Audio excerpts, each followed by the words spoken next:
Here, full-time online reseller, and it's Monday morning coming at you live with everything I sold online on eBay over the past 48 hours. And it was just a so-so weekend of sales. I did push out 10 items, so I'm happy with that. I sold 16 items though last weekend, I believe, and so definitely not quite as good as last weekend, but we'll just roll with the punches and take the good with the bad. So just gonna jump right into it. Now, primarily what I like to resell online is clothing. I would say that clothing makes up about 85% of what I make my income on. And then the other percentage would be hard goods. But clothing is big for me because it is one item that I can source year round, coming from a smaller area, a smaller market. And so just want to give a shout out to my old friend Faith, who's given me a hello online. Faith, love you, girl. Thanks for your motivation and inspiring me. But back to the matter at hand, I love flipping clothing because it is, again, functional. It's definitely a need, not so much a want. And it's just something I found with reselling I can live off of year round. And that's keeping me from having to go get a real job. And so as long as I can do that, I'm gonna keep flipping clothing, even if it's gotta be some women's jackets and some purses. So first item up today I'll share with you, I sold this women's Kawasaki factory racing puffer jacket. I picked this up just this past summer at a garage sale for $4. This piece here I held on to for a while. I didn't really have a lot of offers, but I had a lot of watchers, a lot of views, and I was a little surprised that nobody made me an offer on it. So after having it listed for a handful of months, I went ahead and knocked the price down just a couple dollars.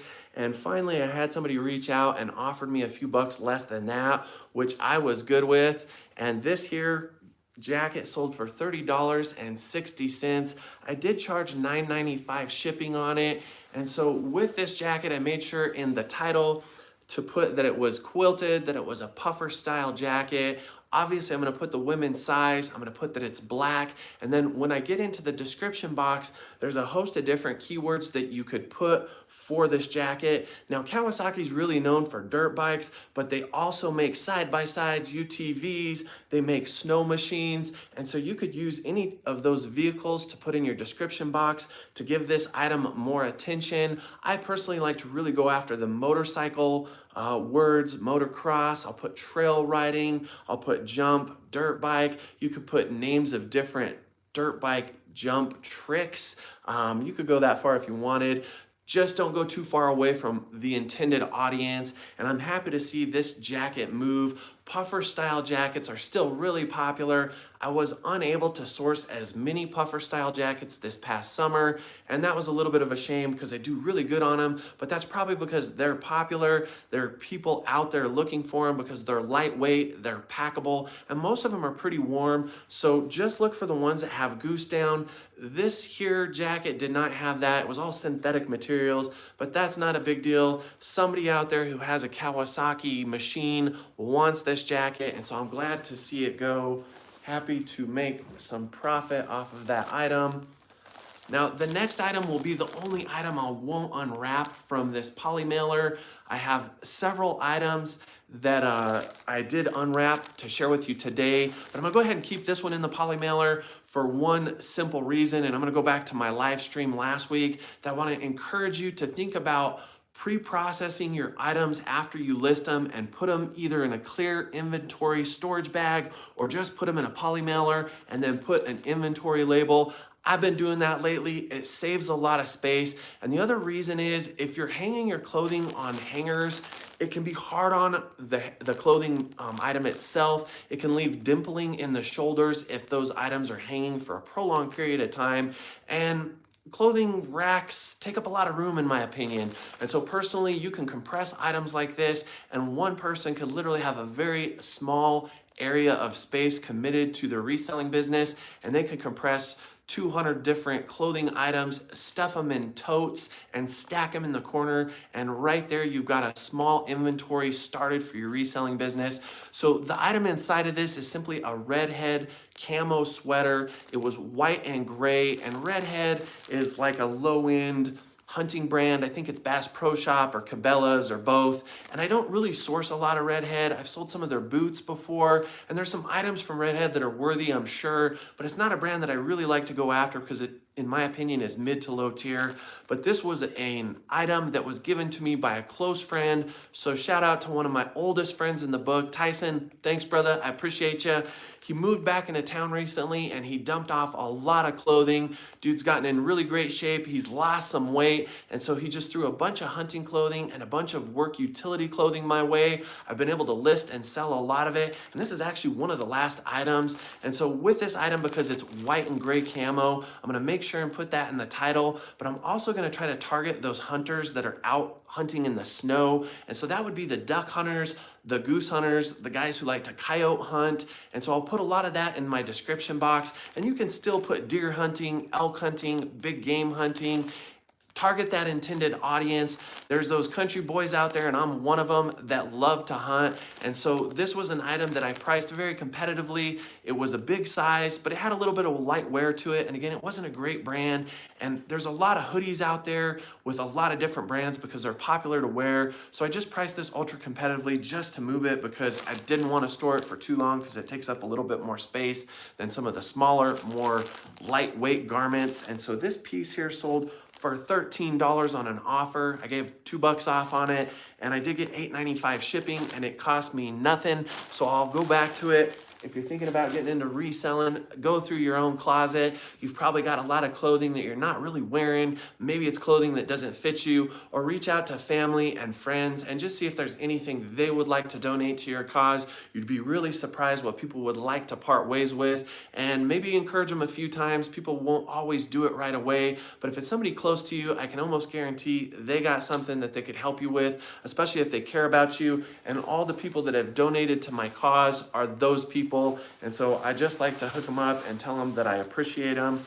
Now, next item up, I sell a lot of ski and snowboarding wear, a lot of outerwear garments, and that's because I live so close to southern Colorado.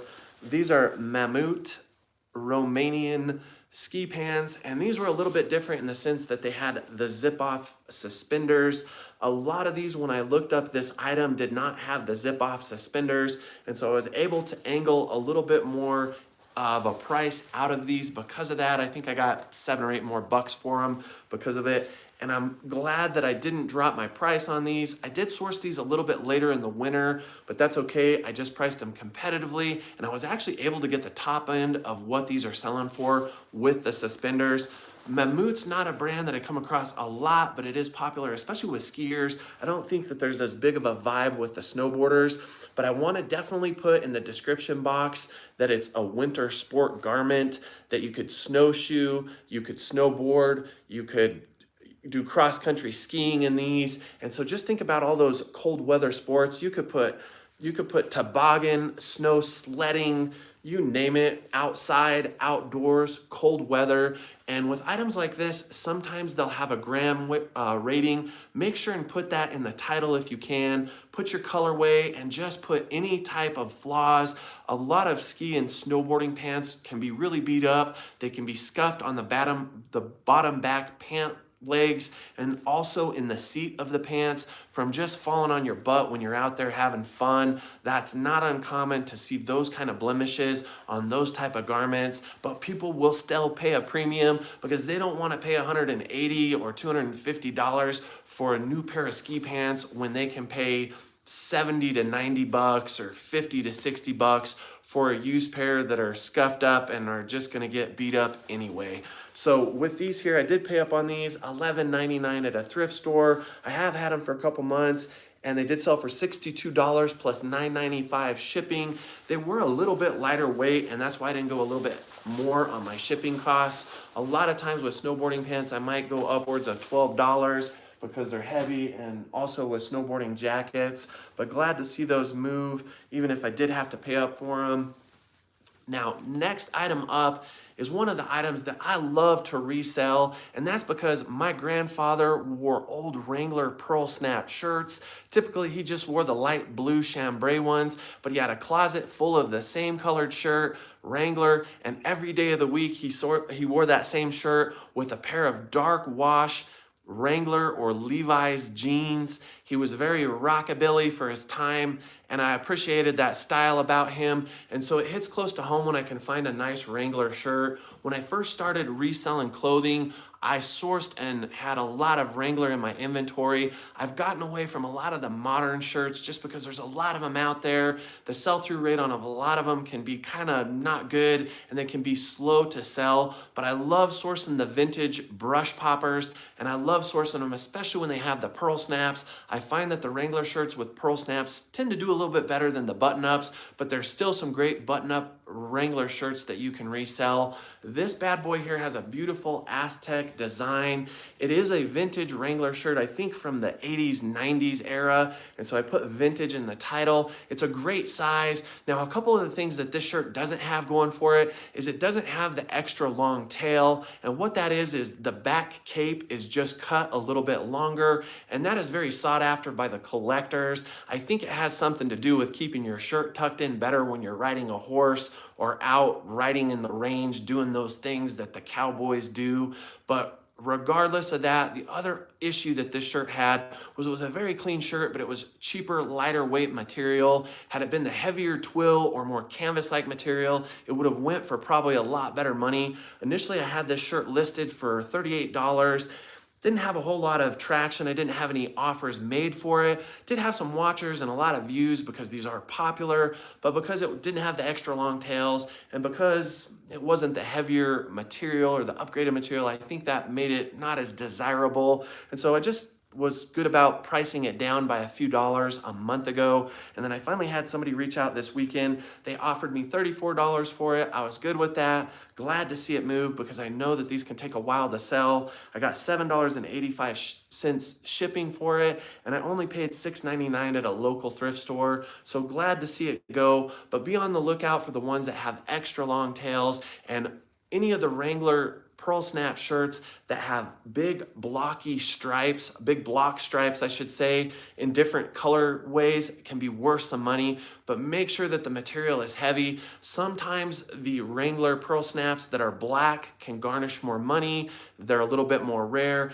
And then again, I love the ones with Aztec Southwest design. And so in my description box, there's 1,000,001 words you can use to describe this. I like to use Southwest, Aztec, Native, Navajo, Choctaw. There's 1,000,001 different ones out there. It's a beautiful shirt. It's very clean. Glad to see it move. Just wish that it was a little heavier material. I could have made a little bit more money off of it.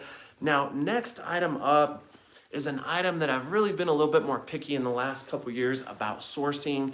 And I live in oil field country, so it's easy to find flame resistant safety clothing, work utility clothing, and that's a big reason I sell so much of it. These are Bulwark FR coveralls, but they're non-insulated. The insulated type of coveralls that are flame resistant or at least duck canvas will sell for a lot more money. These here are typically used on oil field work, gas refineries, oil field jobs, sometimes construction jobs.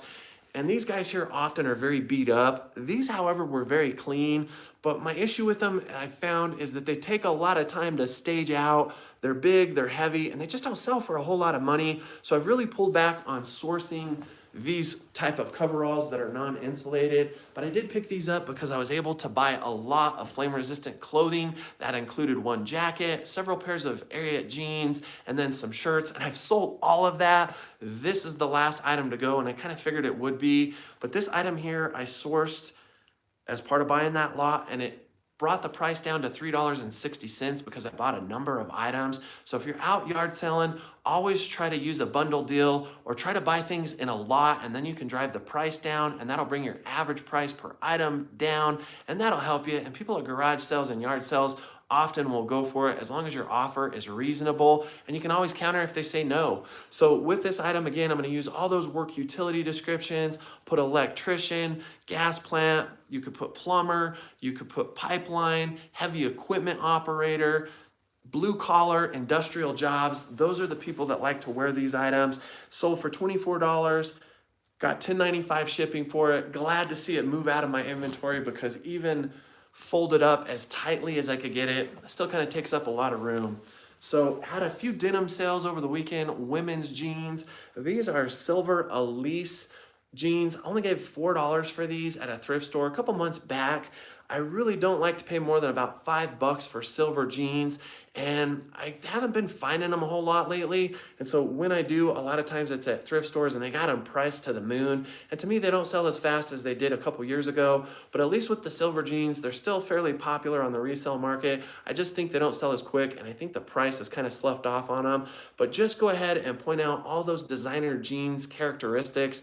These have those white lines under the pockets, which is known as whiskering. You could put whiskered, whiskering. You could put faded. If they have thick stitch, I like to always put thick stitch. If they're embellished or distressed like these are factory distressed, I'll just put that in the description box. And if they have any type of extra embroidery, maybe any specific shape like a butterfly or something that's noticeable that you can tell is actually a pattern of something, sometimes I'll put that in the description. These were pretty plain Jane, and these actually had a little bit of excessive stretch in the waist, and so I had to go ahead and do a hand measure, and I just put that these fit a little bit larger, and I put to read the description, and I described that these had stretch in the waist. That'll save you a headache of having somebody who's upset and getting a return. These sold for $21 plus $9 shipping. And again, paid $4 for them. Glad to see them go. Denim sales has kind of slowed down, but we have had some warmer weather in the Southwest and the western side of the country. Meanwhile, to all my people out on the East Coast, if you're watching this and you're snowed in, we're thinking of you. Sorry the weather's been so brutal. It's just been a crazy winter, especially here in northern New Mexico. So we're thinking of you, and prayers to anybody out there who's going through hard times. This here's a bread and butter brand for me, Miss Me Jeans. Now these are juniors, girls size, and I didn't list these for as much money because of that. I did list these for $18 plus shipping, and they did sell on an offer after about 5 months for $16, and I charged $7 shipping. So glad to see them go. I find that the Miss Me jeans have kind of also slowed down. They still sell better than silver jeans, but I find these in Rock Revival are more and more expensive to source at thrift stores, and even at garage sales, people kind of know that they're good to resell. And so if the price isn't between $5 to $10 for these at a thrift store, I usually won't buy them. And if they're a really good size, maybe dark wash, I'll pay up for them at a yard sale or a garage sale, but they really got to meet a lot of criteria for that. When I'm lucky, I'll source them for $3 to $5, and this past summer I found a lot of Miss Me jeans for right around that price range. But again, I probably wouldn't want to source the juniors, girls sizes for a whole lot of money because they just seem to sell a little slower. And I find that the girls ones just aren't as fancy. They're kind of blah, they're a little bit more plain, but I've only sold a handful of the girls size Miss Me jeans. Nonetheless, still a very popular brand. These here I only gave $2.50 as part of buying 2 pair. I sold the other pair earlier in the winter, and so they were more dark wash. That's probably why they sold a little bit quicker. And again, sold for $16 plus $7 shipping. So still love Miss Me. They usually always sell well for me. Now here's another brand that I love to source and resell, but you kind of have to be careful with it. There's some items from the North Face that I love to sell. You got to really be careful listing their new items because you could get a Vero, which means a slap in the hand from the actual company and eBay. North Face really doesn't like you selling their products new, but I've gotten away with selling a lot of their used stuff, and I have listed some of their new items as new and gotten away with it, but you got to be careful for that. You don't want to run your business in the ground or get too many Veros. And so if you don't know what a Vero is, I suggest you look it up, especially if you're new to reselling. This North Face hoodie I sourced for myself this past summer thinking it was a men's size.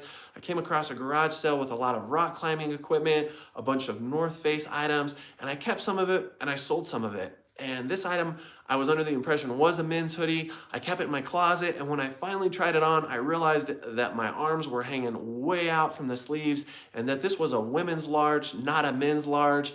And that's too bad because I really liked the logo print on it. It's got Half Dome in Yosemite on the logo, but because it was too small for me, and it was also contoured. I realized right away I didn't look at the label, and so always be checking. Make sure that you can confirm that it's a men's or women's garment. There's a lot of brands that can be a little bit hard to do. There's a lot of brands that will tell you on the label, just look at the size tag, but that's okay. I'm very cautious with listing and selling North Face hoodies unless they're really fancy. Maybe they have a cool logo hit or a funky color or some embroidery or possibly a patch, because ones like this can take a long time to sell. So I just price them super competitively. I priced this one at 15 and some change, and this guy sold on an offer for 13 and some change plus shipping. I only gave a few bucks for it, so glad to see it go. This was just kind of a mistake and me not paying better attention, but North Face is super popular. I'm very cautious though about sourcing hoodies across the board with a lot of different brands, because some of them can be really long tail or slow to sell. So just do the homework. Make sure you're checking your completed sales. Look up the sell-through rate on items. That right there will keep you from wasting money. And if you don't know how to do that, I suggest you look it up. I have a video on sell-through rates, and there's a ton of different resellers out there who have shorts and long-form videos about how to assess how quickly an item will sell. That's very important, especially when you're getting started, but throughout your reselling endeavors, because it's gonna save you money and it's gonna tell you how quickly an item will move out of your inventory and how fast you'll make a profit off of it. So I got 2 items left, people, winding it down. This here's just a Coach wallet. Now this Coach wallet has the gathered leather, and that's probably just a fancy word for the ruffles on it. I got into a lot of different good purses and wallets this past summer, and every summer that I do garage sales and yard sales, it seems like it's a different type of summer in what I find. Last summer, what I found a lot of was women's purses and wallets.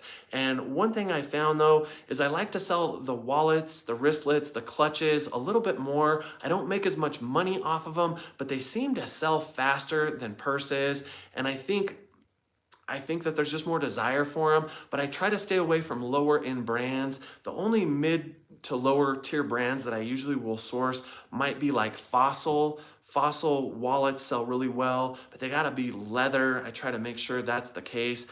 When it comes to wallets, wristlets, and clutches, I prefer to go into the more premium brands, Coach, Dooney and Burke. I've sold a lot of Pendleton, the wool ones, wool purses, and so just know that the premium brands are going to make you better money. This stuff's used, and so people are always looking for stuff that costs a lot of money, that's lightly used, and that's where we come in. With Coach, I'm not as versed on selling women's products, but I like to put women's fashion, I'll put Coach collection, Coach collectors, and then I'll just accentuate the materials. I'll make sure and list what it's made of, the design on it, again, the colorway. If you can actually put the exact color that it is from the manufacturer, that oftentimes will help you to get more money out of the item. And so glad to see this item go. It did sell on an offer for $27. I believe I had it listed for like 31 or 32, and I did get $5 shipping out of it. I paid $6 for this, and I did buy another Coach wallet, which I already sold. That one went for a little bit more money, but I also paid $8 for it, I believe. So one of the benefits of doing the wallets versus the purses is the purses, there's a lot more measurements involved. You've got the strap length, you've got the side, the height, and you've got to make sure and list a lot more pictures with purses, the interior pockets, the exterior pockets, the zippers, any of the bling that might be hanging off. With the wallets, they're just a little bit more cut and dry. Again, you don't sell them for as much, but I think they sell faster, and I can source them for a little bit less money. Oftentimes, I'll go to garage sales, and there'll be a woman with a Dooney and Burke purse that she paid a fortune for, and she wants a fortune for it, when in all reality, that purse might only resell for that same amount she's wanting out of it. And so often I just say there's not enough meat on the bone for a guy like me to source items like that. But again, if you look up the item and you can locate that that item is worthy of paying up for, sometimes those premium brands are worth the investment. So just use your intuition and use good market research. So this is the last item I sold over the weekend, and this item sold for the most.